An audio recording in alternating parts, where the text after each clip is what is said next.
All right, so a program like this, how early and what age do you suggest a pitcher gets involved?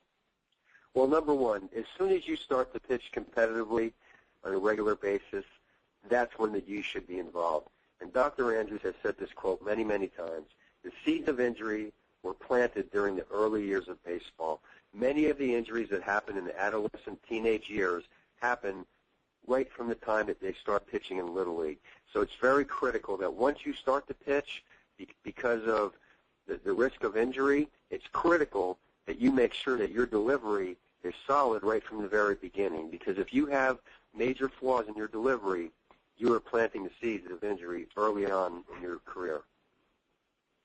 All right, with all these injuries, and it's well known that we're at epidemic proportions here, the stats are very compelling.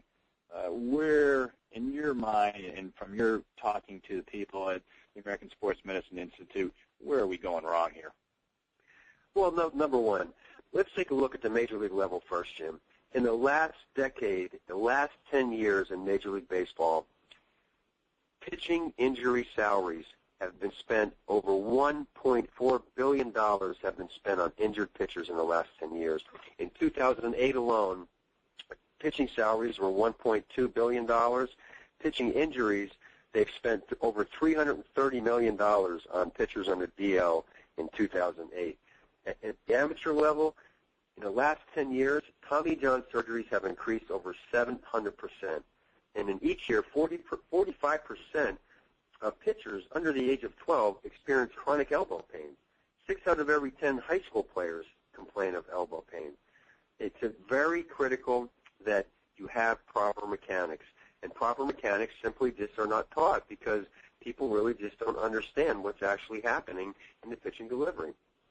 Also, pitchers are not conditioning properly. It's not just about lifting weights or doing exercises. It's about having a conditioning program that's comprehensive, that addresses how to train the body so that you can pitch more effectively and maximize your performance.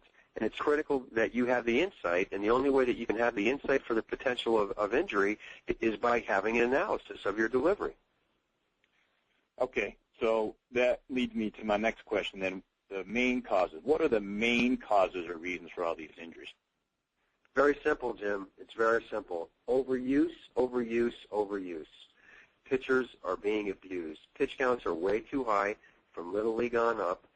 It's overuse not only in the game, but overuse long-term over the course of a season.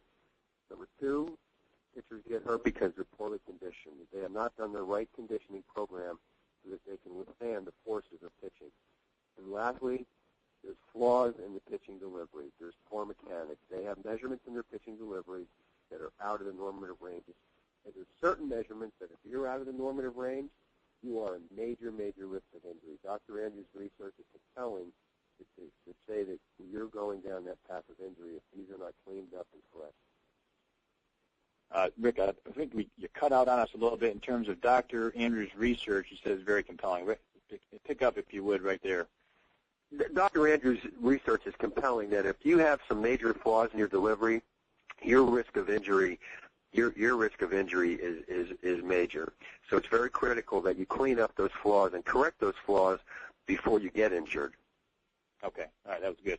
All right. So let's get back to our 3P program here. There's 4 elements to that.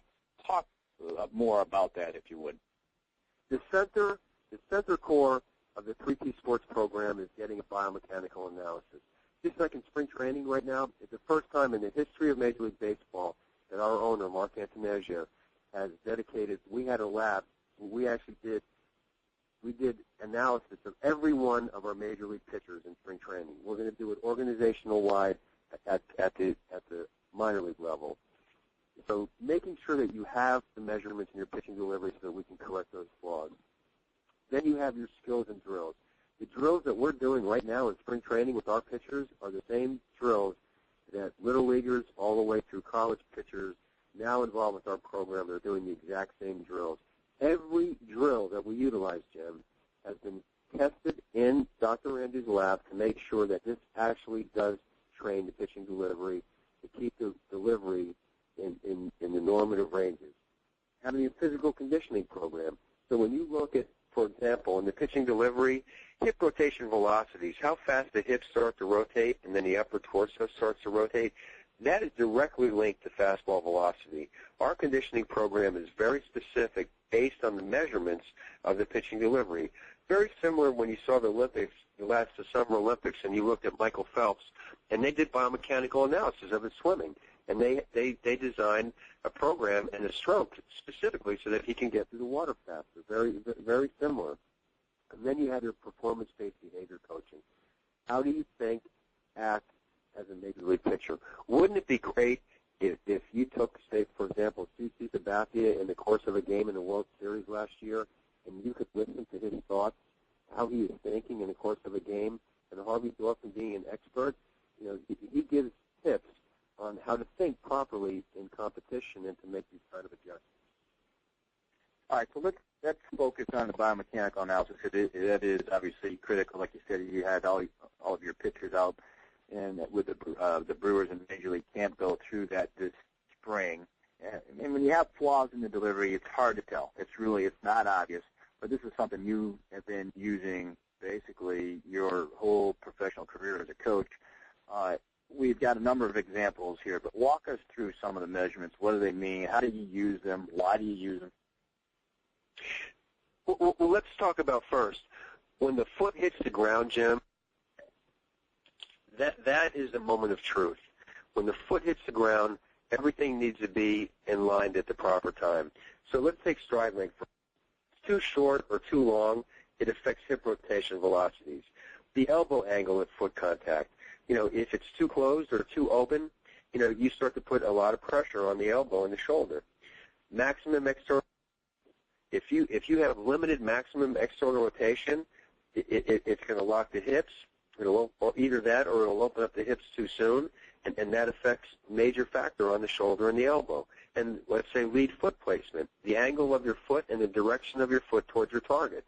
And if it's in proper position, it puts forces on the arm and the elbow and the shoulder as it goes up the chain. So these are just a couple examples or a handful of examples. But when the foot strikes the ground, that is the moment of truth, that we need to be in proper position at that particular time to maximize rotational forces.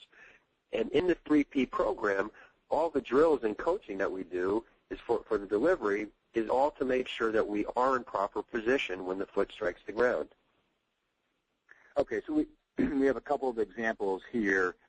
Let's take the maximum external rotation. And if you look here on the screen, the be in within range, what like we call it within range, 174 to 190 degrees. In this particular example, the maximum external rotation of this pitcher is 174.8, so he's within the range, just barely. Talk about what that means. He's right on the edge, Jim, and what we've done for this particular pitcher, we've helped him gain more flexibility in the rotator cuff so that he can have more maximum external rotation to get to around 180, so he can extend that. But he's right at the danger line right now, and it was really, you know, it was really insightful for him to go through the 3P program so that we could correct some of these flaws, and we've corrected these flaws for this particular high school pitcher who should be in the top 100 pitchers drafted in the 2010 amateur draft. Okay, so and in the next picture we have here, arm position at foot contact. Within range is 82 to 104 degrees. This pitcher's example, 68.9, so obviously he is not within range. Explain to everybody what that means. This means you're late. This means when your foot strikes the ground, your arm is late. And if you're late, every single pitch that you make when you're late, you're banging the shoulder. If you're on time when the foot strikes the ground, and they measure, when we look at the measurements, what happens with the activity of the shoulder does no work whatsoever through the acceleration phase. This particular pitcher, once again, we've been able, through the drills, through 3P Sports, we've been able to get him timed up more properly so that now when his foot strikes the ground, he's on time, and he's taking a lot of pressure off his elbow and shoulder.